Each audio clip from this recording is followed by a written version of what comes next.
हम सब भारतीय संविधान को एक बहुत ही पवित्र दस्तावेज मानते हैं, है ना? लेकिन क्या आपको पता है कि जब ये बन रहा था तो इसको बनाने वालों के बीच ही कितनी जबरदस्त बहस और आलोचना हुई थी। तो आज हम इसी की परतों को खोलेंगे और समझने की कोशिश करेंगे कि भारत के इस सबसे जरूरी दस्तावेज पर इतने सवाल आखिर उठे क्यों।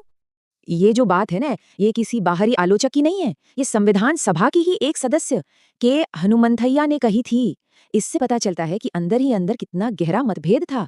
मतलब ये कोई बाहर से की गई आलोचना नहीं थी, ये तो बनाने की प्रोसेस का ही एक हिस्सा था। तो सवाल यही उठता है, आखिर ऐसा हुआ क्यों? जिस डॉक्यूमेंट को भारत की आत्मा की आवाज बनना था, उसी पर अन इंडियन होने का इतना बड़ा इल्जाम लग गया, वो भी शुरुआत से ही। चलिए इसी के पीछे के कारणों को जरा टटोलते हैं। तो चलिए सबसे पहली और सबसे आम आलोचना से शुरू करते हैं। सवाल ये था कि क्या भारतीय संविधान ओरिजिनल था या बस अलग अलग जगहों से उधार ली गई चीजों का एक कलेक्शन था। तो देखिए, एक तरफ थे आलोचक, उनका सीधा कहना था कि यह संविधान ओरिजिनल है ही नहीं, इसे उधार का थैला, पैचवर्क संविधान जैसे नाम दिए गए। मतलब इसमें कुछ भी नया नहीं है, सब कहीं ना कहीं से उठाया हुआ है। लेकिन दूसरी तरफ इसका बचाव भी किया गया, कहा गया कि ये नकल नहीं बल्कि सोच समझकर किया गया एडेप्टेशन है। मकसद ये था कि हम दूसरे देशों के संविधानों की गलतियों से सीखें और अच्छे आइडियाज को भारत के हिसाब से ढालें।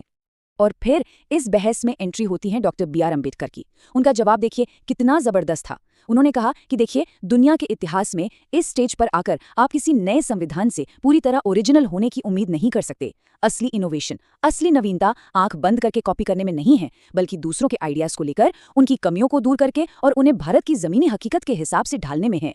इसी उधार वाली आलोचना का एक और वर्जन था जो और भी स्पेसिफिक था।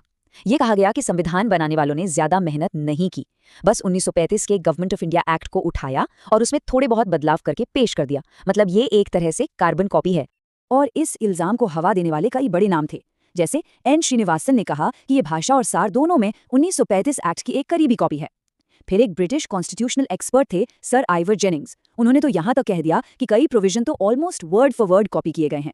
और तो और संविधान सभा के ही सदस्य पीआर देशमुख का मानना था कि ये बस 1935 का एक्ट ही है, जिसमें सिर्फ एडल्ट फ्रैंचाइज यानी सबको वोट देने का हक जोड़ दिया गया है।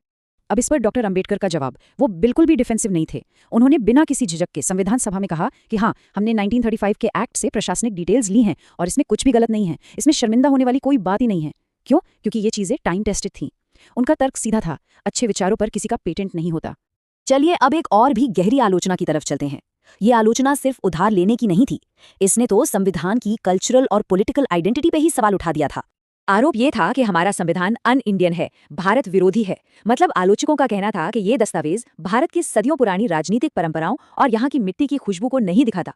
ये इतना विदेशी है कि ये भारत के हालात में फिट ही नहीं बैठेगा। संविधान सभा के ही एक सदस्य थे लोकनाथ मिश्रा। उनका बयान सुनिए, कितना तीखा था। उन्होंने इसे पश्चिम की दास्तापूर्ण नकल कहा, मानो हम वैचारिक रूप से पश्चिम के सामने सरेंडर कर रहे हैं। ये दिखाता है कि कुछ सदस्यों के लिए ये संविधान अपनी जड़ों से कटा हुआ था, एक तरह की वैचारिक गुलामी का प्रतीक।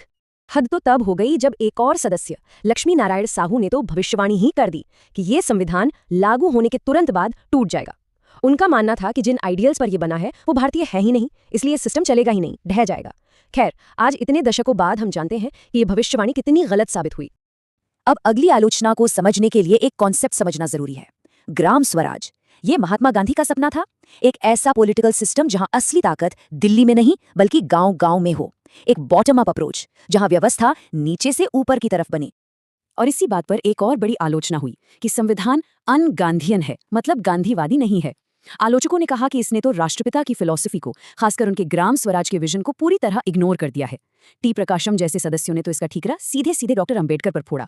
उनका कहना था कि ये डॉक्टर अंबेडकर के गांधीवादी विचारों के प्रति विरोध की वजह से हुआ है। तो ये तो हुई फिलॉसफी और आइडेंटिटी की बातें। अब जरा एक दूसरे तरह की आलोचना पर आते हैं। ये इसके कंटेंट के बारे में नहीं बल्कि इसके फॉर्म के बारे में थी, यानी इसका विशाल आकार और इसकी कॉम्प्लेक्सिटी। अब सवाल ये है कि हमारा संविधान इतना बड़ा बना क्यों? वजह ये थी कि इसे बनाने वालों ने कोई कसर नहीं छोड़ी। उन्होंने लगभग 60 देशों के संविधानों को खंगाला ताकि दुनिया भर से जो भी बेस्ट प्रैक्टिसेस हैं उन्हें अपनाया जा सके। लेकिन इसी कोशिश में ये दुनिया का सबसे लंबा लिखा हुआ संविधान बन गया।